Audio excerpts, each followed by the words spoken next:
శాతకర్ణికి tax ఎందుకు మినహాయించాలి? తెలుగు చక్రవర్తి గౌతమిపుత్ర శాతకర్ణి సినిమాకు tax మినహాయింపు వెనుక చాలా పెద్ద రాజకీయమే నడుస్తోంది. బాలకృష్ణ ఈ సినిమా కోసం ట్యాక్స్ మినహాయింపు ముందు తెలంగాణ ప్రభుత్వం నుంచి తీసుకుని ముఖ్యమంత్రి కేసీఆర్ని కలిసి కృతజ్ఞతలు తెలిపి నానా హడావిడి చేశాడు. ఆ తర్వాత ఆంధ్రప్రదేశ్ ప్రభుత్వం ట్యాక్స్ ఎత్తివేస్తున్నట్లు ప్రకటించింది. ముందే ఆంధ్రప్రదేశ్ నుంచి ఎందుకు ట్యాక్స్ మినహాయింపు తీసుకోలేదు? అక్కడే అసలైన డ్రామా నడిచింది. ఒకవేళ ముందే గనక ఆంధ్ర నుంచి మినహాయింపు తెచ్చుకుంటే వియ్యంకుడు కోసం ప్రభుత్వానికి రావాల్సిన సొమ్మును రాకుండా చేశారని ప్రతిపక్షాలు దుమ్మెత్తిపోస్తాయి. అందుకే ముందు కేసీఆర్ ప్రభుత్వం నుంచి ఈ మినహాయింపు పొందాక ఆంధ్ర నుంచి అనుమతి వచ్చింది. చరిత్ర ఆధారంగా నిర్మించే ఏ సినిమాకు అయినా పన్ను మినహాయింపు ఇస్తామని గతంలో కేసీఆర్ మాట ఇచ్చాడు. దాన్ని నిలబెట్టుకున్నారు.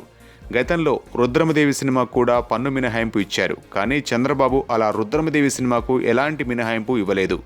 మరి బావమరిది సినిమాకు మాత్రం భలే వేగంగా అనుమతులు ఇచ్చేశారు. మామూలుగా అయితే సినిమా విడుదలయ్యాక ట్యాక్స్ ఎగ్జెంప్షన్ ఇస్తారు. కానీ ఈ సినిమా విషయంలో కనీసం విడుదల కూడా కాకముందే ఆగమేఘాల మీద అనుమతులు ఇచ్చేశారు.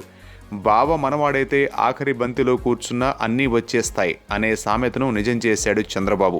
నారా రోహిత్, బాలకృష్ణ సినిమాల ఆడియో ఫంక్షన్స్ కూడా వచ్చేసే చంద్రబాబుకు మిగతా ఇండస్ట్రీతో సంబంధం లేదా? శాతకర్ణి సినిమా ఏమీ డాక్యుమెంటరీ కాదు, పూర్తి స్థాయి కమర్షియల్ సినిమా.